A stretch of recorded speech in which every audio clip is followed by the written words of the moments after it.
हाँ जी। ऑडिटिंग हम लोग पढ़ रहे थे।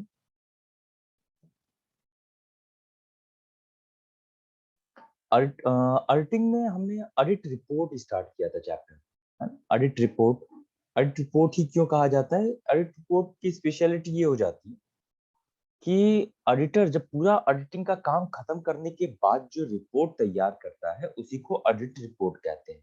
फिर दो तरीके की चीजें आती हैं कि एक ऑडिट रिपोर्ट होता है और एक ऑडिट सर्टिफिकेट हो जाता है। तो ये ऑडिट रिपोर्ट और ऑडिट सर्टिफिकेट में डिफरेंस क्या हो जाता है? तो ऑडिट रिपोर्ट तो अभी मैंने आपको बताया, अब ऑडिट सर्टिफिकेट समझिएगा कि क्या होता है। ध्यान दीजिएगा। ऑडिट सर्टिफिकेट यानी अंकेक्षण का प्रमाण पत्र क्या हो जाता है कि जब एक ऑडिटर कंपनी के जितनी अकाउंट्स होते हैं, trading, final account, profit and loss account और बैलेंस शीट, जब इनको ऑडिट कर लेता है और इन्हें जो सर्टिफाई करता है ना, कि ये हाँ जितने भी फाइनल अकाउंट्स है वो सब सही है, उसमें कोई दिक्कत नहीं है, तो अकाउंट्स को सही मानने का जो स्टेटमेंट देता है उसी को हम कहते हैं ऑडिट सर्टिफिकेट, है ना? तो आप कहेंगे ऑडिट रिपोर्ट में भी तो यही करता है। नहीं, ऑडिट रिपोर्ट में कई चीजें रहती हैं। वो अपना सजेशन भी देता है, कुछ जो खामियां है उसको भी बताता है, जिस पे डाउट होता है वो चीजों को भी बताता है ना? मगर ऑडिट सर्टिफिकेट का मतलब कि कंपनी के जो अकाउंट्स है वो सही है, इस चीज को बस वो क्या कर रहा है, अपनी तरफ से सर्टिफाई कर रहा होता है। तो पहले इनका डिफरेंस लिख लेते हैं कि क्या है इनका डिफरेंस। हिंदी वाला सबसे पहले मैं रिप्रेजेंट कर देता हूँ, शो कर देता हूँ। हिंदी वाला पहले अपना बेटा इसका स्क्रीनशॉट या पॉज करके पहले लिख लेंगे, फिर अभी मैं इसका नीचे एक्सप्लेनेशन भी करते चलता हूँ। ठीक है?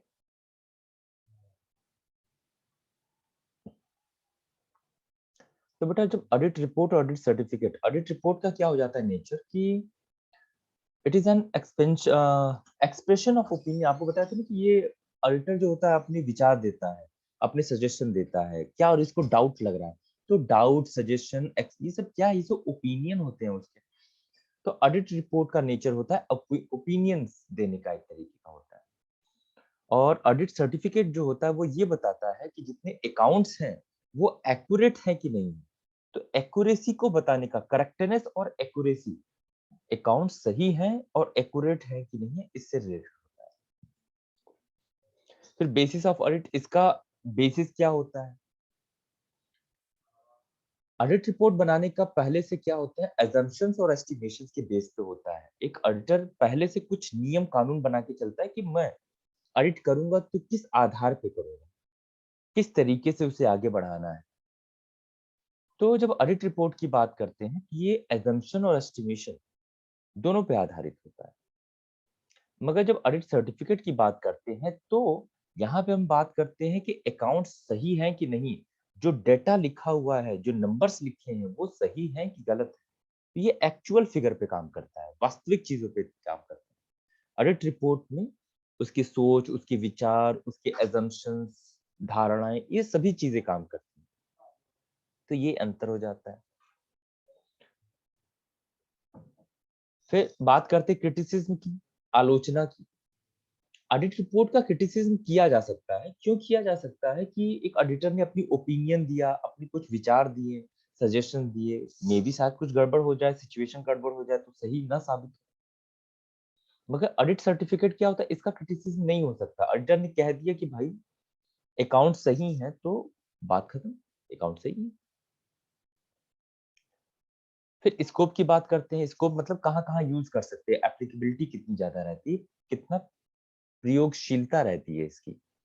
तो ऑडिट रिपोर्ट का बहुत बड़ा क्षेत्र है, व्यापक, आप इसे वाइड स्कोप कहा सकते हैं। क्यों?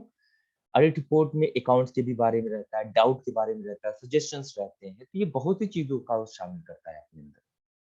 मगर ऑडिट सर्टिफिकेट केवल अकाउंट्स के बारे में खत्म हो गया कि बस अकाउंट सही है, बस एक यूज आया यहाँ पे, केवल एक यूज आया, इसलिए इसका स्कोप क्या हो जाता है, लिमिटेड स्कोप हो जाता है। फिर टाइम ऑफ यूजेस, कब इसे यूज किया जा सकता है? ऑडिट रिपोर्ट हर अकाउंटिंग पीरियड के खत्म होने के बाद ही बनाना मैंडेटरी होता है, जरूरी होता है। मगर अकाउंट सर्टिफिकेट कोई जरूरी नहीं है कि हमेशा साल के हर साल बनाया जाए। Certificate is not mandatory in every year. हर साल ऑडिट सर्टिफिकेट इशू करना कंपलसरी नहीं होता है। सर्टिफिकेट का समझिएगा, आपको जरूरत होती है तो आप इशू करवा लेते, नहीं जरूरत होती तो नहीं इशू करवाते, इस तरीके से समझिए। अब लायबिलिटी ऑफ ऑडिटर, अब as a report is nearly, अब देखो ये जो तुम्हारा ऑडिट रिपोर्ट होता है, ये केवल और केवल एक तरीके से एक ऑडिटर का ओपिनियन होता है। तो अगर ये किसी तरीके से इसमें गड़बड़ी आ जाती है, कुछ नहीं सही सही साबित होता है, तो ऑडिटर उसके लिए रिस्पॉन्सिबल नहीं होता। उसने सोच समझ के एक सजेशन दिया था, मे बी सही ना हो, सिचुएशन बदल जाए।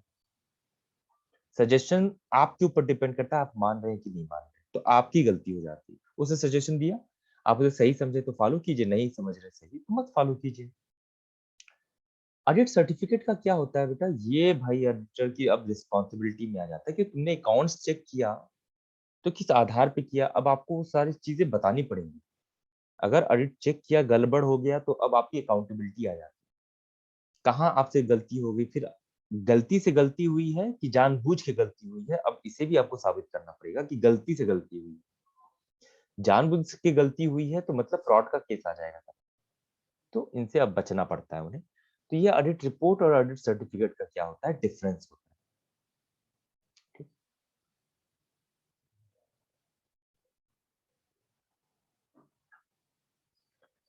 अब ऑडिट सर्टिफिकेट की हमको किन किन सिचुएशंस में जरूरत पड़ती है, ठीक है। केवल बेटा ना ये जो हेडिंग लिखा हुआ है ना, बस हेडिंग लिखिएगा, अंदर का कंटेंट का उत्तर जरूरत नहीं है, आप उसे लिख लीजिए, there wouldn't be so much problem. तो इसके अंदर के कंटेंट की आपको जरूरत नहीं, पॉइंट जरूर लिख लीजिएगा बस। अब किन सिचुएशंस में आपको ऑडिट रिपोर्ट की जरूरत पड़ती है, आप उसे पहले देख लीजिए। ये हिंदी में जूम किया हूं, इसको स्क्रीनशॉट ले लीजिएगा।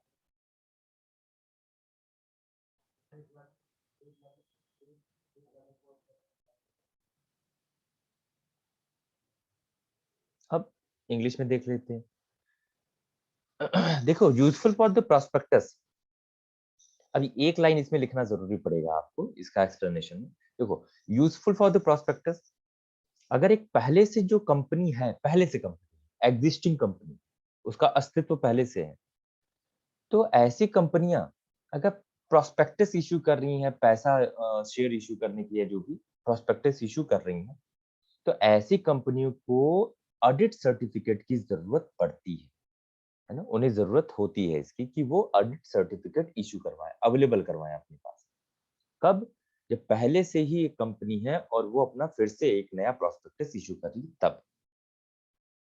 फिर आता है certificate under the control rule. Control rule मतलब कि जब गवर्नमेंट आपको किसी तरीके की चीजों पे आपको बाध्य कर दे कि नहीं भैया, तुमको ऑडिट सर्टिफिकेट भी इन कामों के लिए जरूरी है, तो आपको अवेलेबल करवाना पड़ेगा ऑडिट सर्टिफिकेट।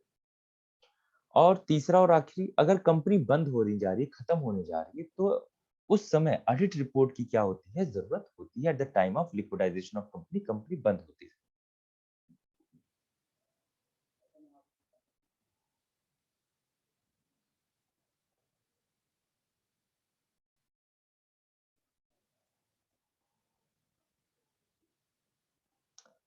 और इस चैप्टर का ये लास्ट टॉपिक, सबसे आखिरी, और ये चैप्टर यहीं पे आपका कंप्लीट हो जाएगा कि भाई ये ट्रू एंड फेयर वर्ड की इंपॉर्टेंस क्या होती है। जैसे जो ऑडिटर होता है, जब ऑडिट रिपोर्ट खत्म कर लेता है तो फिर कुछ चीज वर्ड्स का, सेंटेंसेस का वो यूज करता है, जिसमें एक ऑडिटर यूज करता है ट्रू एंड फेयर वर्ड का यूज करता है, सही और उचित शब्द का।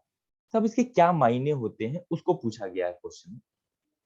सबसे पहले तो इसको देख लेते हैं कि भाई क्या है, कि ये ट्रू एंड फेयर का मतलब क्या होता है।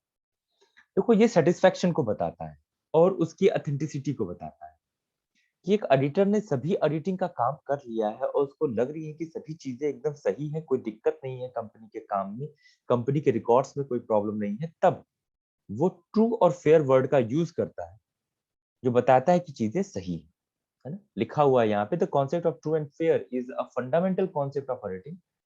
The phrase true and fair in the auditors report signifies, ये बताता है कि the auditor is required to express his opinion to whether the statement of affair and the results of the entity are ascertained by him in the course of audit truly fairly represented in the account under the audit, कि जो कुछ भी उसने सारी चीजें बताई हैं, जो भी चीजें चेक की हैं, ऑथेंटिकेशन, वो सब सही है, फेयर एंड राइट है वो। अब ये ट्रू एंड फेयर वर्ड्स लिखने का फायदा क्या होता है, इसका इंपॉर्टेंस क्या है? तो आइए इसकी इंपॉर्टेंस देख लेते हैं। और बहुत नॉर्मल सी इंपॉर्टेंस है कि अगर ट्रू एंड फेयर स्टेटमेंट लिखा हुआ है, इसका मतलब कंपनी के सारे अकाउंट सही हैं और फॉर्मेट सही है। अगर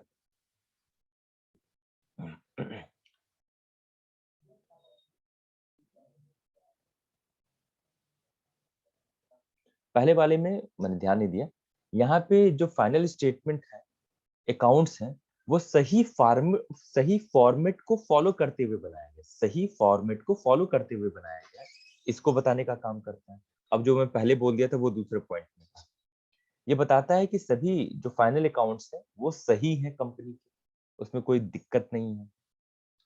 कंपनी का अंडर वैल्यूएशन या ओवर वैल्यूएशन तो नहीं है। ओवर वैल्यूएशन यानी कंपनी को जानबूझ के ज्यादा वैल्यू तो नहीं दिखाई गई। अंडर वैल्यूएशन जानबूझ के कम वैल्यू का तो नहीं दिखाया गया। ठीक है। और एक कंपनी का एक्चुअल पोजीशन क्या है, सही पोजीशन क्या है, उसको बताने का काम क्या करती है आपकी ये रिपोर्ट करती है। ठीक है, यही हिंदी में भी नीचे। तो ट्रू एंड फेयर वर्ड की ये इंपॉर्टेंस होती है, इन इन चीजों को ये सिग्निफाई करने का काम करता है। तो ऑडिट रिपोर्ट में बेटा बस यही चीजें थी आपकी। ठीक है। अच्छा, हिंदी में एक लाइन छूटा हुआ है नीचे, मैं इसको भी ऊपर दिखा दे रहा हूँ। ठीक है।